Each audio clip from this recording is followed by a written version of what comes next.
Hello बच्चों, कैसे हैं आप लोग। आशा और उम्मीद यही करता हूं कि आप लोग स्वस्थ होंगे, मस्त होंगे। जहां भी होंगे ज़बरदस्त तरीके से आप अपनी तैयारी कर रहे होंगे। आज हम लोगों का जो टॉपिक है दोस्तों वो है समास। और समास को आज हम डिटेल में पढ़ेंगे।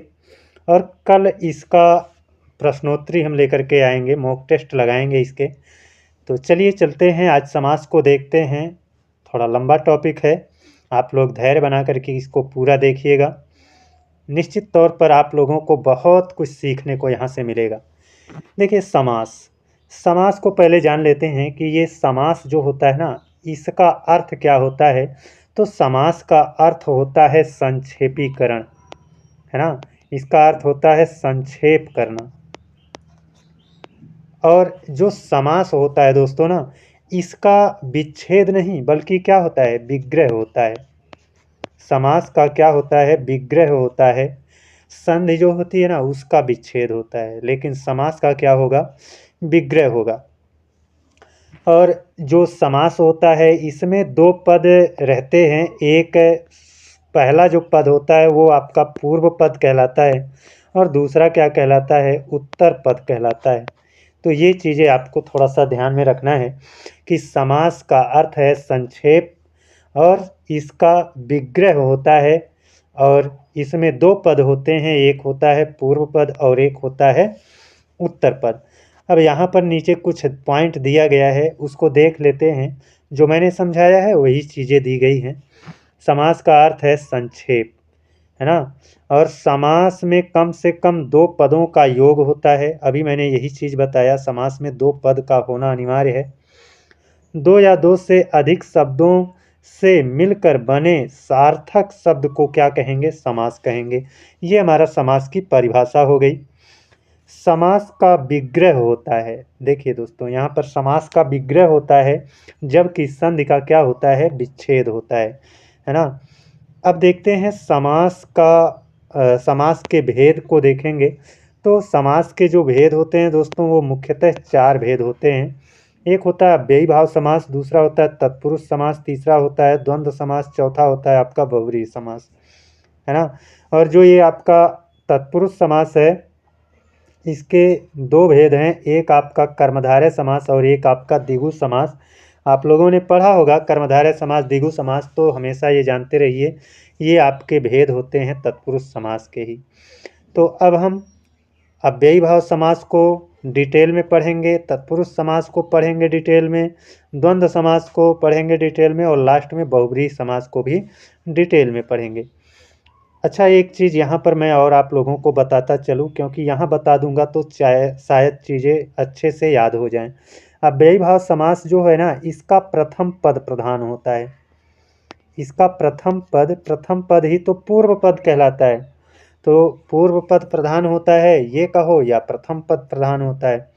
और जो ये तीनों हैं, है ना, तत्पुरुष, द्विगु, कर्मधारय, इन तीनों का द्वितीय पद प्रधान होता है।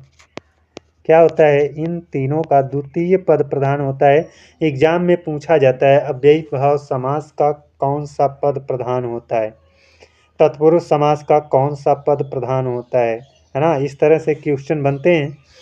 और जो आपका तीसरे नंबर पर जो द्वंद्व समास है, इस द्वंद्व समास का दोनों पद प्रधान होता है। दोनों पूर्व पद और उत्तर पद दोनों पद प्रधान होते हैं। और जो बहुब्रीहि समास होता है, इसका कोई भी पद प्रधान नहीं होता है ना। ना तो पूर्व पद प्रधान होगा इसका, ना तो उत्तर पद प्रधान होगा। दोनों में से कोई भी पद प्रधान नहीं होगा। कोई मतलब दोनों में से कोई पद प्रधान नहीं होगा, तीसरा पद प्रधान बन जाता है ना। तो यहाँ पर बहुत अच्छे से आप याद कर सकते हो। अव्ययी भाव समास में प्रथम पद प्रधान होता है, तत्पुरुष समास में द्वितीय पद प्रधान होता है, द्वंद्व समास में दोनों पद प्रधान होते हैं, और बहुब्रीहि समास में कोई भी पद प्रधान नहीं होता है। अब हम यहाँ पर अव्ययी भाव समास को पढ़ेंगे। और जैसा कि यहाँ पर नाम से ही पता चल रहा है, अव्ययी भाव समास। अव्ययी भाव समास में पहला पद क्या रहता है, अव्यय रहता है। अव्यय मतलब ऐसे अव्यय का मतलब वह शब्द जो तोड़ने पर ना टूटे, उसको हम कहते हैं अव्यय, है ना।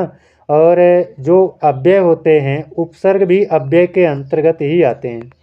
उपसर्ग जो होते हैं वो किस में आते हैं, अव्यय के अंतर्गत ही आते हैं। ये चीज़ भी हम लोगों को थोड़ा सा ध्यान में रखना है। और यहाँ पर अव्ययी भाव समास के बारे में देखिए कहा गया है, जिस समास का पहला पद यानी पूर्व पद अव्यय तथा प्रधान हो उसे अव्ययी भाव समास कहते हैं। तो अव्ययी भाव समास जो होता है दोस्तों, उसका पहला पद प्रधान होता है यानी पूर्व पद प्रधान होता है, और वही पूर्व पद अव्यय होता है और वही प्रधान होता है ना। अव्ययी भाव समास का पहला पद क्या होगा, अव्यय होगा, और वही क्या होगा, प्रधान भी होता है ना। इस समास में पहला पद उपसर्ग आदि जाति का अव्यय होता है और वही प्रधान होता है। अब देखिए उपसर्ग की बात किया है, आप लोगों ने संस्कृत के उपसर्ग याद किए होंगे तो अच्छी बात है। संस्कृत में 22 उपसर्ग होते हैं, प्र, पर, अप, सम, अनु, अव, निस, निर, दुस, दुर, वी, यांग, नि, यदि, है ना। वी, नि, अधि, अपि, अपि, अति, सु, उत, अभिप्रति, इस तरह से कुल 22 उपसर्ग होते हैं। और 22 उपसर्गों को अगर आप जानते हो तो अव्ययी भाव समास को पहचानना बहुत आसान हो जाएगा। अब देखिए इसके उदाहरण को देखेंगे। अव्ययी भाव समास में देखिए ये आपका समस्त पद लिखा गया है ना। और यहाँ पर समस्त पद में आप देखेंगे, यहाँ लिखा गया है आजन्म, आजन्म लिखा गया है, ये समास समस्त पद है। और इधर समास विग्रह लिखा गया है ना। आजन्म का समास विग्रह क्या होगा, जन्म से ले करके, और आजन्म को तोड़ेंगे तो आ धन जन्म में टूटेगा। आ पहला पद है यानी पूर्व पद है, और जन्म क्या है, उत्तर पद है, और जो पूर्व पद आ है यही आपका दोस्तों क्या है, प्रधान है। ये क्या है, आ आपका उपसर्ग है ना। वैसे ही प्रत्येक को दूसरा उदाहरण देखिए, प्रत्येक लिखा गया है ना। ये समस्त पद है, आपका समास विग्रह क्या होगा, प्रत्येक का होगा समास विग्रह एक एक या हर एक। प्रत्येक का मतलब क्या होगा, अर्थात प्रत्येक का समास विग्रह क्या होगा, एक एक के प्रति या फिर हर एक, है ना। और इसको तोड़ेंगे तो प्रतिधन एक में टूटेगा, प्रति क्या है, उपसर्ग है। प्रति क्या है दोस्तों, उपसर्ग है। और ये जो प्रति उपसर्ग है यही क्या है, पूर्व पद है, और यही प्रधान भी है। पूर्व पद भी है और ये क्या है, प्रधान भी है। वैसे ही भरपेट को देखेंगे तो भरपेट है ना, भरपेट ये समस्त पद है, समास विग्रह करेंगे तो पेट भर कर, है ना। भरपेट का मतलब पेट भर कर यानी पूरा पेट भर कर, है ना। और यहाँ पर इसका समास विग्रह करेंगे, सॉरी, इसके पूर्व पद और अंतिम पद को देखेंगे तो एक होगा भर और एक होगा क्या, पेट।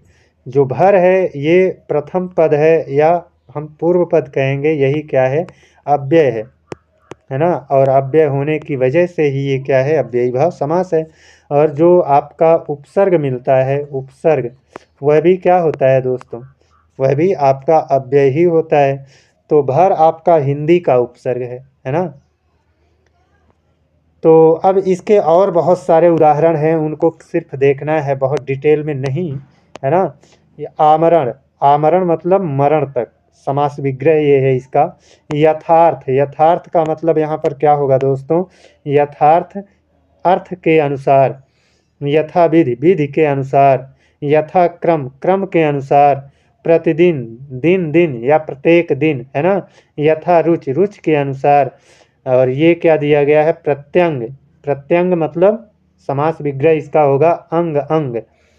प्रत्युपकार, उपकार के प्रति, है ना। परोक्ष, अच्छ के अच्छ के परे, यहाँ पर क्या हो जाएगा, अच्छ के परे।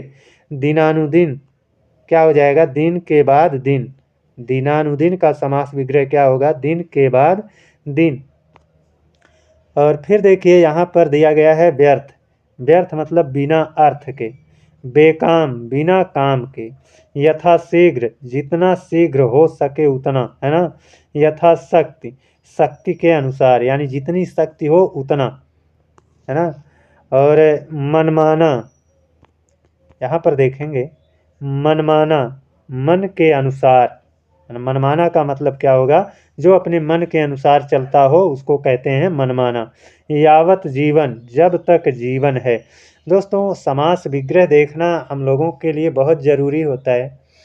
हम इसको एक बार देखेंगे, नोट करेंगे, रिवाइज करेंगे तो ये हमारा बहुत अच्छे से तैयार हो जाएगा।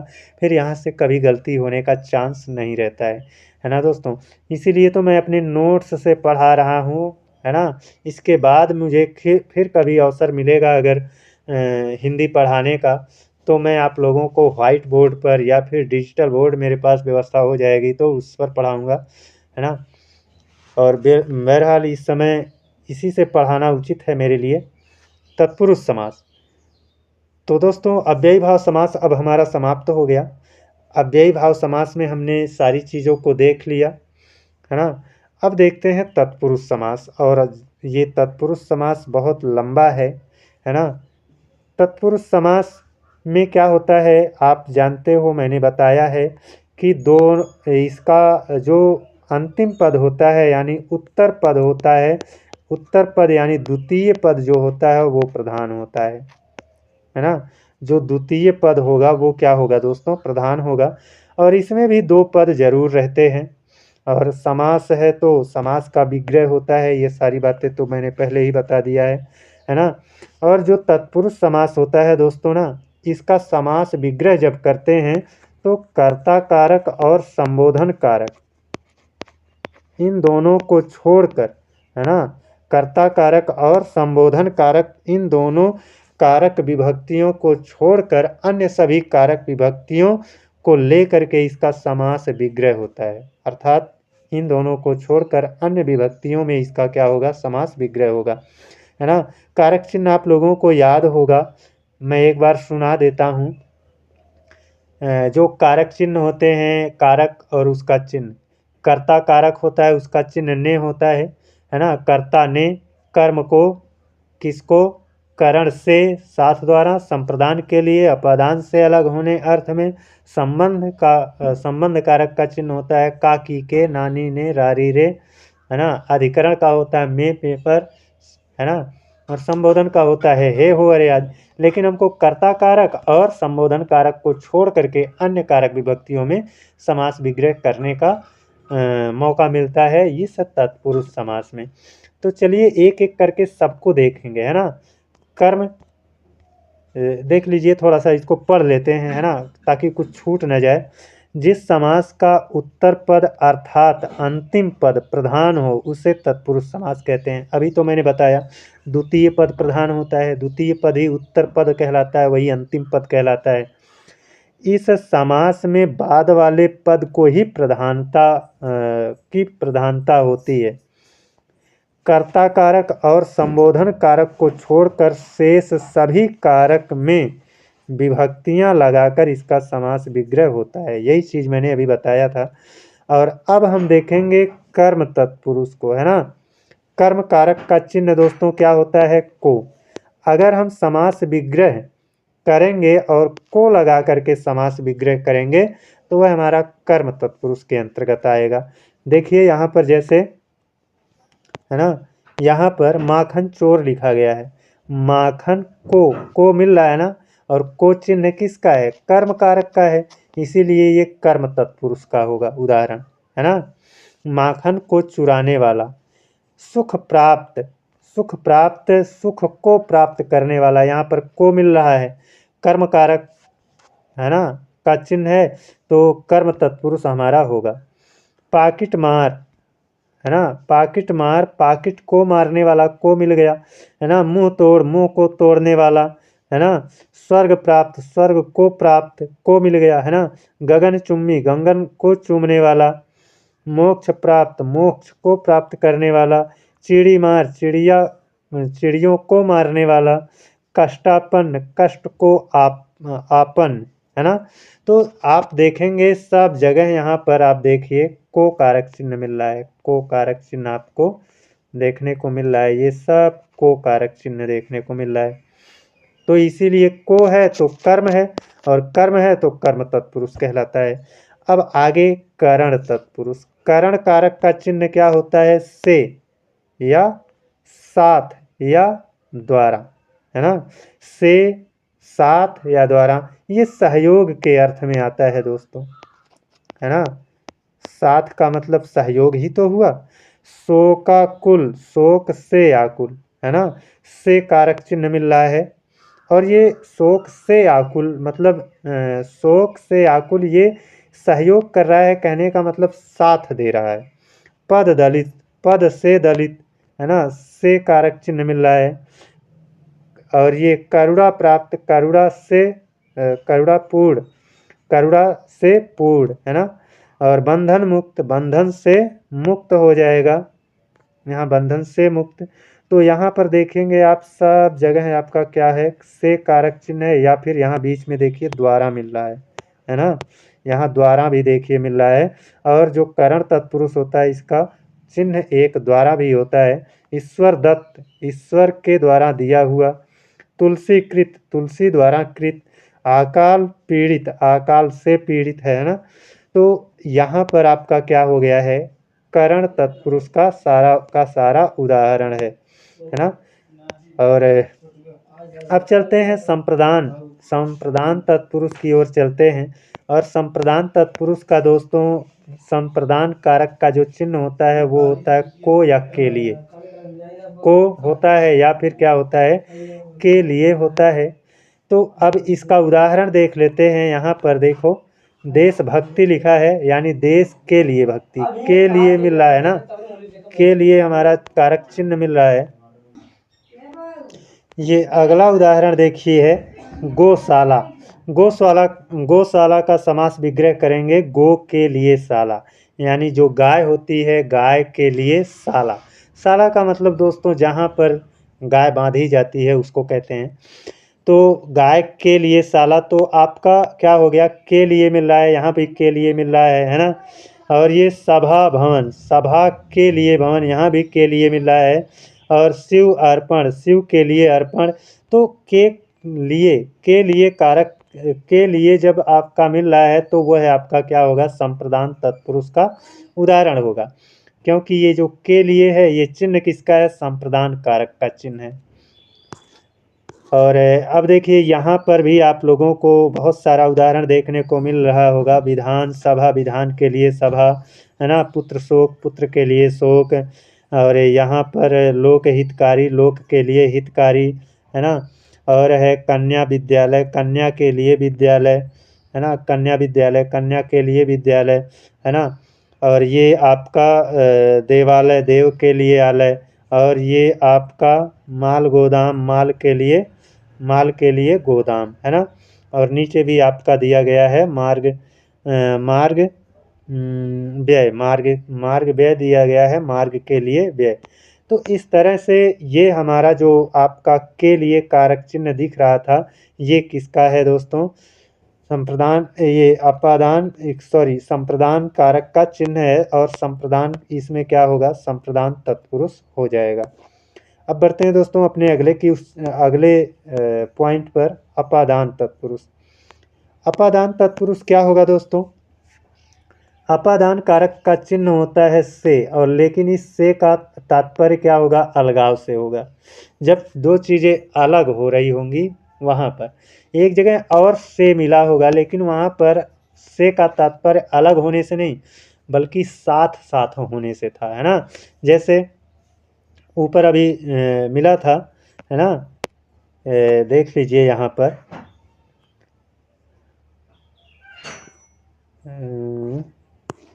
यहाँ पर करण, करण में देखिए यहाँ पर शोक, शोकाकुल, शोक से आकुल, यहाँ पर से है लेकिन ये शोक से आकुल, है ना। यानी शोक में ये लिप्त है ना। अर्थात शोक में लिप्त है, यानी साथ साथ का हमको भाव मिल रहा है। लेकिन यहाँ पर जो से मिलेगा उसका अभिप्राय साथ साथ से नहीं बल्कि अलगाव से होगा।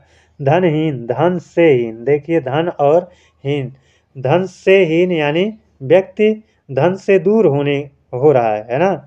बलहीन, बल से हीन, बल से व्यक्ति दूर हो रहा है ना। नेत्रहीन, व्यक्ति नेत्र से दूर हो रहा है। कहने का मतलब है कि यहाँ पर अलगाव को दर्शा रहा है ना। चिंता मुक्त, चिंता से मुक्त, गृह विहीन, गृह से विहीन, पाप मुक्त, पाप से मुक्त। तो इन सभी जगहों पर जो आपका से कारक चिन्ह दिख रहा है दोस्तों, वो क्या है, अलगाव को दर्शा रहा है। बहुत सारे उदाहरण हैं, सबको पढ़ना क्या पढ़ें, इसमें 5-6 आप देख लीजिए, है ना। मैं बता दे रहा हूँ 5-6, और आप सब कुछ तो देख ही रहे हैं, लिखना चाहते हैं तो लिख भी सकते हैं। यहाँ पर देश सेवा, देश की सॉरी, यहाँ से तो आपका संबंध तत्पुरुष शुरू हो जाएगा, है ना। संबंध तत्पुरुष यहीं से शुरू हो जाएगा। उसके ऊपर आपका ये दोस्तों, ये क्रम ना थोड़ा सा डिस्टर्ब करता है। अपादान, अपादान आपका खत्म हुआ। अब देखिए ये संबंध तत्पुरुष है, और जो संबंध तत्पुरुष है इसका चिन्ह होता है का, की, के, ना, नी, ने, रा, री, रे, है ना। ये सब क्या होते हैं, संबंध तत्पुरुष के उदाहरण, मतलब इन सब को लेकर के संबंध तत्पुरुष का विग्रह होता है। जैसे यहाँ पर कहा गया राजभवन, राजा का भवन। अब संबंध तत्पुरुष में दोस्तों संबंध तो दिखाएगा, राजा और भवन के बीच में संबंध दिखाया जा रहा है, राजा का भवन, है ना। संबंध बताया गया है कि ये भवन किसका है, राजा का है ना। लोक नायक, लोक का नायक, है ना। गंगा जल, गंगा का जल। तो ये जो का कारक चिन्ह दिख रहा है, का, यही आपका क्या है, संबंध को दर्शा रहा है। और इस का यानी संबंध कारक चिन्ह को लेकर के समास विग्रह किया गया है, इसीलिए संबंध तत्पुरुष का ये क्या है, उदाहरण है। और देखिए यहाँ पर और सारा दिया गया है। यहाँ पर है चंद्रोदय, चंद्र का उदय, यहाँ पर भी का है। वीर पुत्र, वीर का पुत्र, है ना। सेना नायक, सेना का नायक। ईश्वरोपासना, ईश्वर की उपासना, है ना। की भी आपका क्या है, मैंने कहा का, की, के, ना, नी, ने, रा, री, रे, ये सब आपके क्या होते हैं, संबंध को दर्शाते हैं, है ना। और ये समाजोद्धार, समाज का उद्धार, ये समाजोद्धार, समाज का उद्धार। तो ये सब आपके क्या हो गए दोस्तों, संबंध तत्पुरुष हो गए। अब अधिकरण को देखते हैं।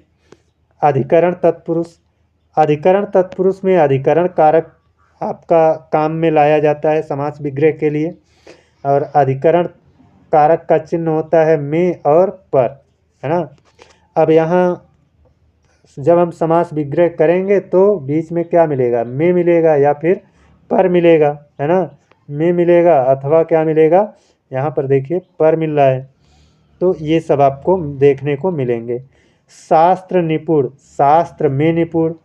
आप बीती, अपने पर बीती, है ना। मुनि श्रेष्ठ, मुनि में श्रेष्ठ, है ना। में है, पर है ना। ये आपके क्या हैं, अधिकरण तत्पुरुष के उदाहरण के अंतर्गत आएंगे। अब और भी देखते हैं। यहाँ पर कला प्रवीण, कला में प्रवीण, में मिल रहा है ना। और यहाँ पर सर्वोत्तम, सबों में उत्तम, और बहुत सारा है, हम छोड़ छोड़ करके पढ़ रहे हैं, आप लोग देख लीजिएगा, है ना। अभी एक तरफ से सब पढ़ेंगे तो आपको बोरियस भी महसूस होगा, है ना। तो और इधर देखिए, नराधम, नरों में अधम, है ना। स्वर्गवासी, स्वर्ग में वास करने वाला, है ना, स्वर्ग में बसने वाला। और सिंहासनारूढ़, सिंहासन पर आरूढ़। ग्रामवास, ग्राम में वास, है ना। तो ये सभी उदाहरण आपके क्या थे, अधिकरण तत्पुरुष के थे, लेकिन हैं क्या, सभी के सभी आपके तत्पुरुष समास के ही उदाहरण है। तो दोस्तों अब चलेंगे अपने अगले समास के भेद पर, जो आपका तत्पुरुष समास का ही भेद है। क्या है, तत्पुरुष, तत्पुरुष समास का ही भेद है। आप जानते हैं एक होता है कर्मधारय समास और एक होता है आपका द्विगु समास, है ना। इन दोनों को देखेंगे। ये अपना कर्मधारय समास, और कर्मधारय समास में क्या होता है दोस्तों ना, कि एक विशेष्य होता है, एक आपका विशेष्य होता है, और एक क्या होता है, विशेषण होता है, एक विशेषण होता है। यानी जिसकी विशेषता हम बतलाएंगे वो विशेष्य कहलाता है, और जिस शब्द का प्रयोग करके हम विशेषता बतलाएंगे वो शब्द क्या कहलाता है, विशेषण कहलाता है। अभी सारी चीज़ें समझ में आ जाएंगी। यहाँ पर दिया गया है कर्मधारय समास में, कर्मधारय समास का प्रथम पद विशेषण और दूसरा पद या उत्तर पद संज्ञा होता है ना। जो संज्ञा होता है दोस्तों वही तो आपका क्या होता है, विशेष्य होता है ना। संज्ञा की ही विशेषता बतलाएंगे तो संज्ञा विशेष्य कहलाएगी, और इसके आगे क्या रहेगा, इसका अपना एक विशेषण लगा रहेगा, है ना। और अब देखो यहाँ पर आपका विशेष्य क्या होता है, विशेषण क्या होता है, ये सब समझाया गया है ना। इस दूसरे पॉइंट में कहा गया है, जब इस समास में एक शब्द उपमान और दूसरा उपमेय होता है तब भी कर्मधारय समास होता है।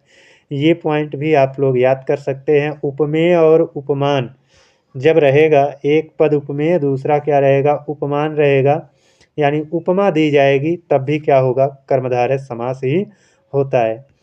विशेषण जो संज्ञा और सर्वनाम की विशेषता बतलाते हैं उनको हम विशेषण कहते हैं, है ना। विशेष्य जिसकी विशेषता बतलाई जाए उसे विशेष्य कहते हैं। जैसे हमारी विशेषता आप बतलाओगे तो हम विशेष्य हो जाएंगे, और जिन शब्दों का प्रयोग करोगे विशेषता बतलाने के लिए वो क्या कहलाएंगे, विशेषण। उपमेय क्या होता है, क्योंकि कर्मधारय समास में उपमेय उपमान भी देखने को मिलता है ना।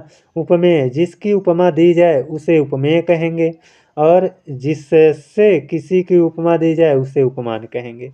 जैसे सीता जी की सुंदरता की तुलना अगर हम चंद्रमा से करेंगे तो सीता जी क्या हो जाएंगी, उपमेय हो जाएंगी। इन्हीं की हम तुलना कर रहे हैं ना, किससे, चंद्रमा से, तो ये उपमेय हो जाएंगी। और जिससे तुलना करेंगे चंद्रमा से करेंगे तो ये क्या हो जाएगा, उपमान हो जाएगा, उपमान हो जाएगा, है ना दोस्तों।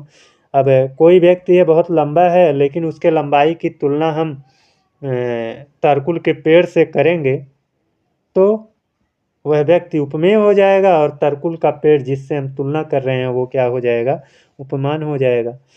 अब यहाँ पर देखिए उदाहरण में यहाँ पर दिया गया है महाकवि, है ना। महाकवि महान है जो कवि, यहाँ पर कवि की विशेषता बतलाने के लिए महा का प्रयोग किया गया है, और ये कवि क्या हो गया, विशेष्य हो गया, और महा क्या हो गया, विशेषण हो गया। तो यहाँ पर क्या हो जाएगा दोस्तों, कर्मधारय समास हो जाएगा, कर्मधारय समास हो जाएगा, है ना। और दूसरा उदाहरण देखिए, पीत सागर है ना, पीला है जो सागर, सागर की विशेषता बतलाई गई है कि वह कैसा है, पीला है। महावीर, यहाँ पर वीर की विशेषता बतलाई गई है कि वह महान है। महात्मा, आत्मा की विशेषता बतलाई गई है कि वो महान है। पीताम्बर, यहाँ पर अंबर, अंबर का मतलब वस्त्र, है ना, और वस्त्र की विशेषता बतलाई गई है, पीत मतलब पीला है वह, है ना। और यहाँ पर नील कमल, अगला उदाहरण क्या है, नील कमल, कमल की विशेषता बतलाई गई है कि वह क्या है, नीला है ना, नीला है जो कमल। समास विग्रह इधर सब दिया गया है दोस्तों, है ना। और महाऔषधि, औषधि की विशेषता है कि वह कैसी है, महान है। महाऔषधि में औषधि की विशेषता बतलाई गई है और बताई गई है कि वह औषधि कैसे है, महान है, तो महाऔषधि कहा गया। परमेश्वर, है ना, ईश्वर की विशेषता बतलाई गई है कि परम है, मतलब परम का मतलब सबसे ऊपर, सबसे बड़ा, है ना, उससे बड़ा कुछ नहीं होगा। तो नराधम, नराधम, है ना, यहाँ पर नर है जो अधम है जो नर, है ना, तो यहाँ पर नर की विशेषता बतलाई गई है कि वह क्या होगा, अधम होगा। अच्छा दोस्तों एक चीज़ देखिए कि विशेषण बाद में भी आ सकता है और विशेषण पहले भी आ सकता है। जो विशेषता बतलाने वाला शब्द होगा वह उस संज्ञा के आगे भी आ सकता है और इसके बाद भी आ सकता है ना, दोनों जगहों पर आ सकता है। जैसे यहाँ पर विशेषण आपका नराधम में विशेषण आपका बाद में आया है ना, और बाकी सभी उदाहरणों में विशेषता बतलाने वाला शब्द आगे था। अब यहाँ पर आगे उदाहरण है नीलोत्पल, ये भी कर्मधारय समास का उदाहरण है ना। सज्जन, है ना, यहाँ पर सत, है ना, सत क्या है, विशेषण है, और जन क्या है, संज्ञा है, संज्ञा की विशेषता बतलाई गई है ना। नवयुवक, युवक की विशेषता क्या है, नया है। है ना। इधर और भी उदाहरण दिए गए हैं। अंधकूप है, काली मिर्च है, महाराज है, पुरुषोत्तम है, नीलकमल है, देशांतर है, मुनिवर है, अंधविश्वास है, कृष्ण सर्प है, नराधम है, नील लोहित है, हरा भरा है। ये सभी भी क्या हैं आपके कर्मधारय समास के उदाहरण हैं, है ना दोस्तों। अब इधर नीचे भी और सारा दिया गया है क्या। हाँ, ये आपका जो उपमेय उपमान वाला है ना, कमल चरण, है ना। उपमेय उपमान वाला जो बात हुई है, विशेष से विशेषण वाली तो बात ऊपर हो गई। ये उपमेय उपमान वाली बात है। कमल चरण, कमल के समान चरण हैं जो, है ना। मृग लोचन, मृग के समान नयन है जो, है ना। तो यहाँ पर आपका क्या है, उपमा दी जा रही है ना। उपमा दी जा रही है, अतः यहाँ भी क्या होगा आपका कर्मधारय समास ही होगा, है ना। नरसिंह देखिए यहाँ पर कहा गया है, उपमा दी गई है।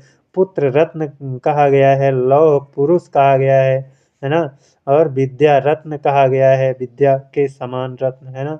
तो इस तरह से आपका ये क्या हो गया, कर्मधारय समास समाप्त होता है। अब देखते हैं द्विगु समास। द्विगु समास को देख लेते हैं। आज का टॉपिक दोस्तों थोड़ा सा लंबा है ना। द्विगु समास, द्विगु समास क्या होता है कि इसमें पहला पद होता है ना, वो संख्या बताता है। क्या बताएगा, संख्या। अच्छा, द्विगु द्विगु समास ऐसे ही लिखा जाता है ना, द्विगु। और यहाँ पर देखो द्वि, ये दो की तरफ, ऐसे दो की तरफ संकेत कर रहा है ना। तो इसी से याद रख लीजिएगा कि द्विगु समास का प्रथम पद संख्यावाची होता है ना। और दूसरा जो अंतिम पद होता है वो संज्ञा होता है। द्विगु समास का, इस समास का प्रथम पद क्या होगा, संख्यावाची होगा, और अंतिम पद क्या होगा, संज्ञा होगा। उदाहरण यहाँ पर बहुत सारे आपको मिल जाएंगे। देखिए, नवग्रह है, नव संख्या है। त्रिफला है, त्रि क्या है, संख्या है। पंचवटी है, पंच क्या है, संख्या है।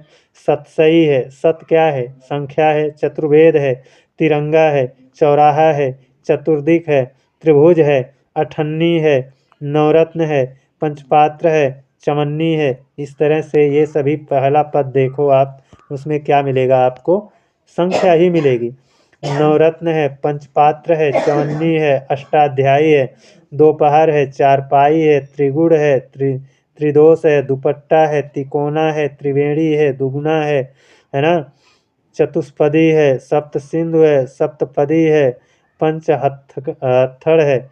ये सभी आपके क्या हो गए, ये सभी आपके द्विगु समास के उदाहरण हो गए, है ना दोस्तों।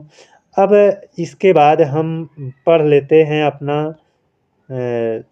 द्वंद्व समास, है ना। बहुब्रीहि को अभी बाद में देखेंगे कि बहुब्रीहि पढ़ते चलें। चलिए कोई बात नहीं है, पढ़ते चलते हैं, है ना। बहुब्रीहि समास देखिए दोस्तों, क्या होता है कि बहुब्रीहि समास का, बहुब्रीहि समास जो होता है इसका कोई भी पद प्रधान नहीं होता है।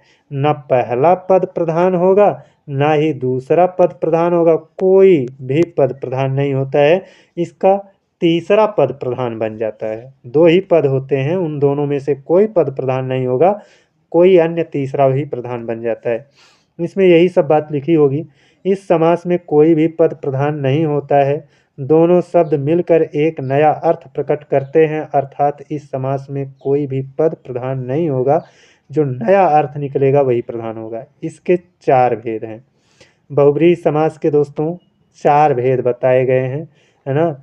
समानाधिकरण बहुब्रीहि है, यहाँ पर ये समानाधिकरण बहुब्रीहि है, व्यधिकरण बहुब्रीहि है, तुल्य योग बहुब्रीहि है, और व्यतिहार बहुब्रीहि है ना। इसके चार भेद होते हैं।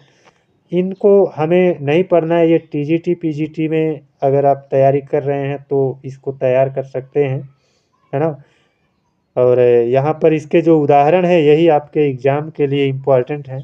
जैसे दशानन, 10 हैं आनंद जिसके अर्थात करके कोई तीसरा निकलेगा, जैसे रावण, है ना। 10 हैं आनंद जिसके अर्थात अर्थात करके तीसरा अर्थ निकल रहा है ना, रावण। अर्थात करके तीसरा अर्थ निकल रहा है रावण। जलज, जल में उत्पन्न होता है जो, अर्थात कमल, है ना। और चक्रधर, चक्र को धारण करता है जो, अर्थात कौन, विष्णु। पीताम्बर, पीला है अंबर जिसका, अर्थात कृष्ण। सॉरी, हाँ ठीक है, पीला है अंबर जिसका अर्थात कृष्ण, है ना। तो देखिए दोस्तों, ये आपने पीताम्बर को देखा होगा कर्मधारय में, तो ये समास विग्रह आप जिस हिसाब से करोगे वही उसी में जाएगा। तो पीताम्बर में कर्मधारय समास भी है और पीताम्बर में बहुब्रीहि समास भी है। ऐसे बहुत से शब्द हैं जिनमें कर्मधारय और बहुब्रीहि दोनों हो जाता है ना। अभी मिलेगा तो हम बता देंगे। तो ये आपका पीताम्बर हो गया। पीला है अंबर जिसका, अंबर का मतलब वस्त्र, है ना। पीला है वस्त्र जिसका, कौन थे वो जो पीला वस्त्र पहनते थे? वो कृष्ण जी थे। अर्थात करके इसीलिए कृष्ण आता है ना। जब केवल हम समास विग्रह ऐसे करेंगे, पीला वस्त्र, है ना, पीला वस्त्र, तब वहाँ पर वस्त्र की विशेषता बतलाई गई है, तो यहाँ वहाँ पर क्या हो जाएगा? कर्मधारय समास हो जाएगा। और देखिए यहाँ पर त्रिनेत्र, तीन है नेत्र जिसके अर्थात कौन? शंकर। लंबोदर, लंबा है उधर जिसका अर्थात कौन हो जाएगा? अर्थात करके गणेश जी हो जाएंगे। एक दंत, अर्थात करके आपका गणेश जी हो जाएंगे, है ना। 10 मुख, अर्थात करके रावण हो जाएगा, है ना। मिठ बोला, अर्थात करके कोई विशेष व्यक्ति हो जाएगा। तो इस चीज़ को ध्यान में थोड़ा रखना, मिठ बोला में कौन सा समास है। ये सब तो हमको याद रहता है लगभग लगभग, अगर पढ़े होंगे 7वीं 8वीं 9वीं क्लास में पढ़े होंगे तो ये सब याद होगा। लेकिन मिठबोला को लेकर के बहुत सारे बच्चे कंफ्यूज रहेंगे, तो मिठबोला को थोड़ा सा ध्यान में रखना है ना। नेक नाम को थोड़ा सा ध्यान में रखना है, इसको भी नेक नाम। नेक है नाम जिसका अर्थात कोई विशेष व्यक्ति होगा, है ना। इसमें भी आपका बहुब्रीहि समास है। चतुर्भुज, 4 हैं भुजाएं जिसकी अर्थात कौन? विष्णु। सहस्राक्ष, सहस्र हैं अक्ष जिसके अर्थात कौन? इंद्र, है ना। अर्थात कौन होगा? इंद्र जी होंगे। इनको कहा जाता है हजारों आंखें थी, सहस्राक्ष मतलब हजारों आंखें हैं जिसकी, है ना। और ये अगला क्या है? चंद्रशेखर, चंद्रमा है शिखर पर जिसके अर्थात कौन हो जाएंगे? गणेश शंकर जी हो जाएंगे। चंद्रमौल, चंद्रमा है मौल पर जिसके अर्थात ये भी शंकर जी हो जाएंगे। वीणा पाण, वीणा है पाण, पाण का मतलब दोस्तों हाथ होता है। वीणा है हाथ में जिसके अर्थात कौन? सरस्वती जी हो जाएंगे। शूल पाण, शूल है, शूल का मतलब दोस्तों त्रिशूल से है ना। वो कौन हो जाएंगे? शंकर जी हो जाएंगे, है ना। गिरधर, गिर को धारण किया था जिसने, वो कौन थे? कृष्ण थे। तो इन सब में क्या है? आपका बहुब्रीहि समास है ना। पतझड़ में बहुब्रीहि समास है, ये याद रख लेना है। बड़बोला में बहुब्रीहि समास है, ये याद रख लेना है। मिठबोला में और नेक नाम में, ये मिठबोला और नेक नाम इन दोनों को भी याद रखना, इनमें भी बहुब्रीहि समास है ना दोस्तों। अब आगे देख लेते हैं।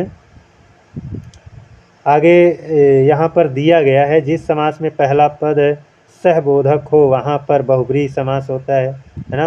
वहाँ पर कौन सा? जिस समास में पहला पद सहबोधक हो, है ना, वहाँ भी बहुब्रीहि समास होता है। सचेत, है ना, चेत के साथ है जो, अर्थात विशेष व्यक्ति। सपरिवार, सबल, सशरीर, इन सब में भी दोस्तों क्या होगा? सचेत है, सपरिवार है, सबल है, शरीर है, इन सब में भी आपका क्या होगा? बहुब्रीहि समास ही होगा। और भी इसमें है, इम्पॉर्टेंट है, व्यतिहार बहुब्रीहि दिया गया है ना।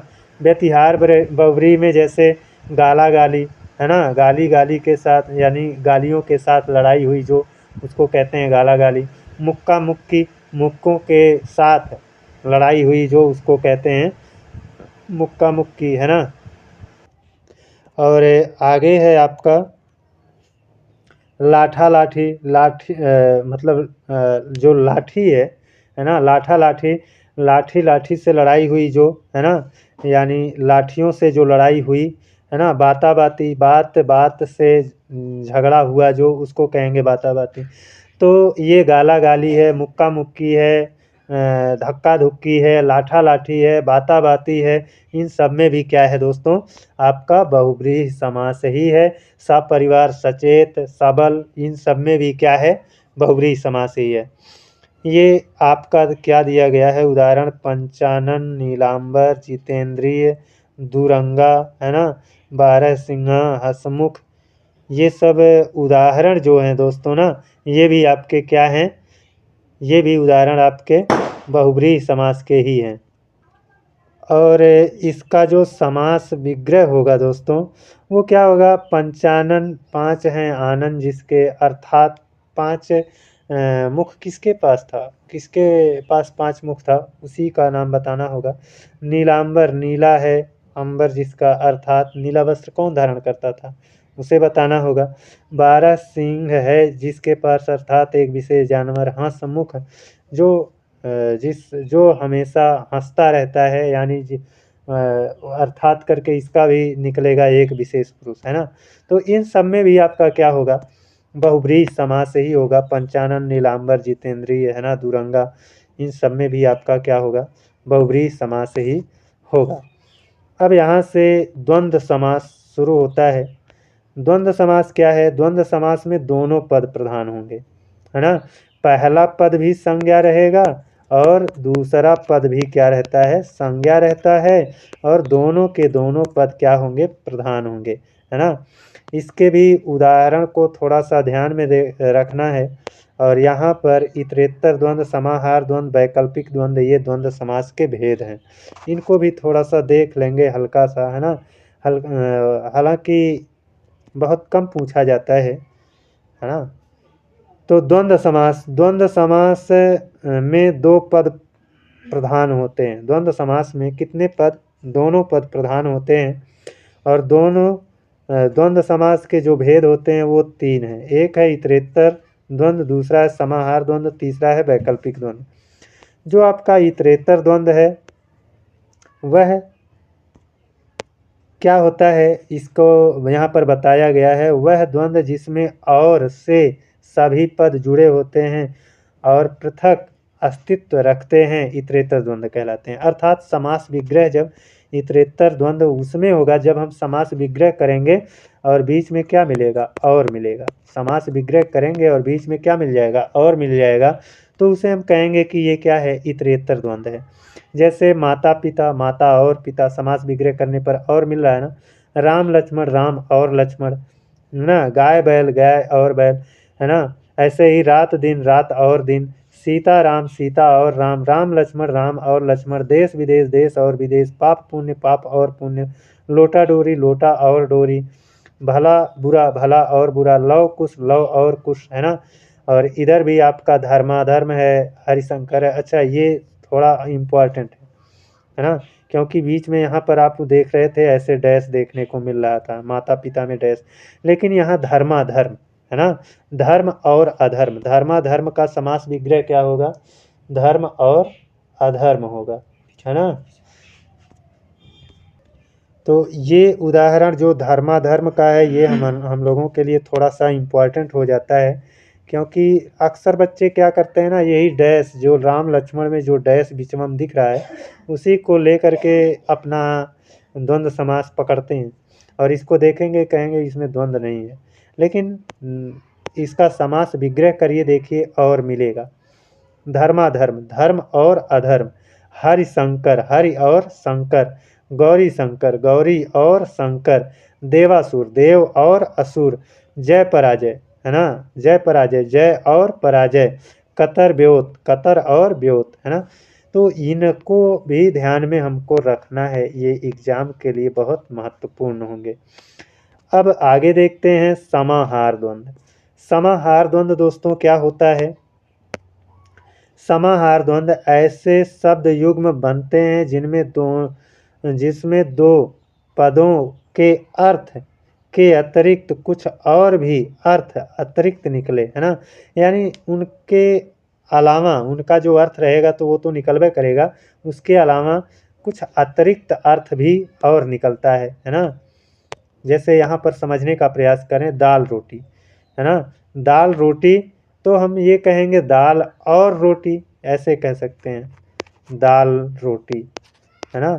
तो क्या होगा, दाल और रोटी, ये आपका अर्थ निकलेगा। यहाँ पर इसका ये जो डैश है इसकी जगह पर और के द्वारा हम समास विग्रह करेंगे, लेकिन दाल रोटी का भाव संपन्नता से निकल रहा है ना।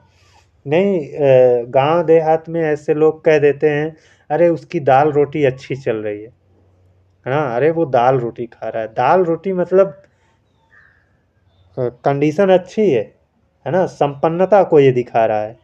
तो दाल और रोटी, ये भी भाव निकलेगा, समास विग्रह करेंगे, लेकिन इसका अन्य अर्थ ये निकलेगा कि वह संपन्न है, दाल रोटी है उसके पास अर्थात संपन्न है ना। कपड़ा लत्ता, कपड़ा लत्ता, कपड़ा और लत्ता, है ना, कपड़ा और लत्ता ये हो जाएगा।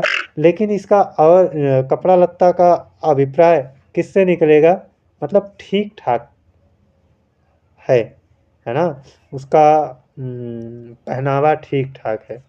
गाय भैंस, गाय भैंस, है ना। तो यहाँ पर देखिए बीच में आपके ब्रैकेट में इसका भाई तीसरा अर्थ भी समझाया गया है। भोजन के सभी, यहाँ पर दाल रोटी में दाल और रोटी, भोजन के सभी क्या लिखा है, प्रमुख पदार्थ, भोजन के सभी प्रमुख पदार्थ।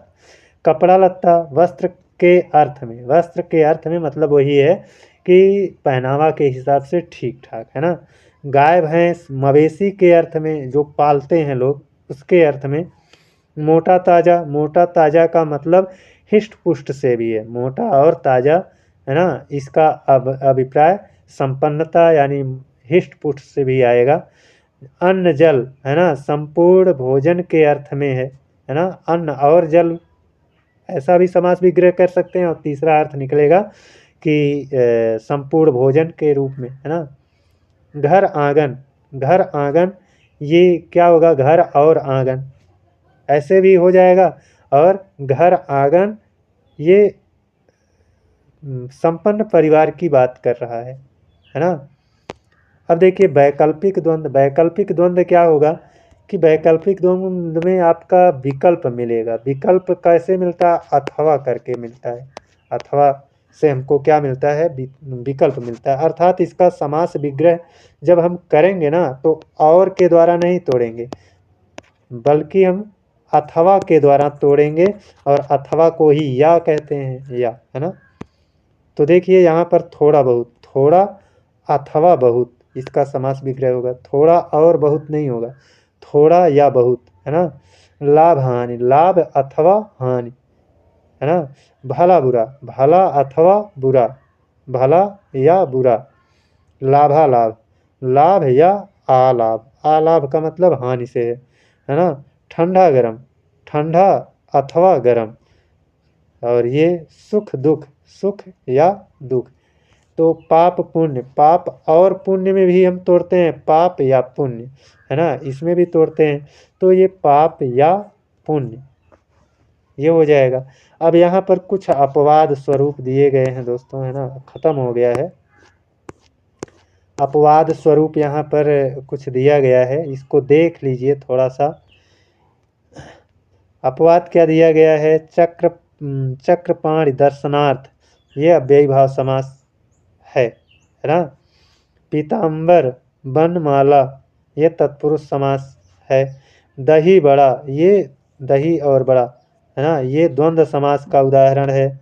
और ये दही बड़ा अगर डैश लगा है तब द्वंद्व समास का उदाहरण, अगर डैश नहीं लगा है तब कौन सा है, अगर यहाँ पर दही बड़ा में डैश लगा है बीच में तब द्वंद्व है, और नहीं डैश लगा है तब क्या होगा, तत्पुरुष होगा, है ना।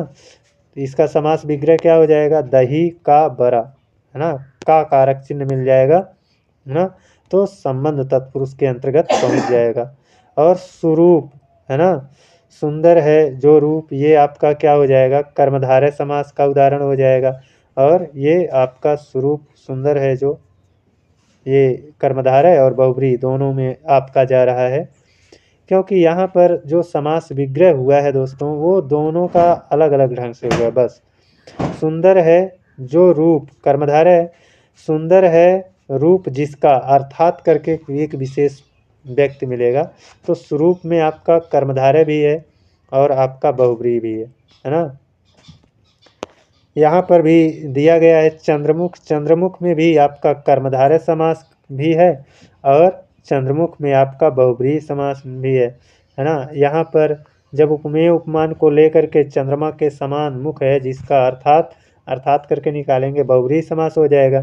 चंद्रमुख, है ना, मुख की विशेषता यहाँ पर अगर बतलाएंगे तो क्या हो जाएगा, कर्मधारय समास हो जाएगा, है ना, कर्मधारय समास हो जाएगा। उपमेय उपमान वाली बात है, यहाँ पर मुख की उपमा दी गई है किससे, चंद्रमा, है ना। तो दोस्तों आज हमारा ये समास टॉपिक ख़त्म हुआ। थोड़ा सा लंबा टॉपिक ज़रूर रहा है दोस्तों, लेकिन कोई बात नहीं है। अगर 50 मिनट में आपका समास पूरा कंप्लीट हो जाता है तो हमको नहीं लगता है कि कोई बहुत ख़राब बात है, बहुत अच्छी बात है।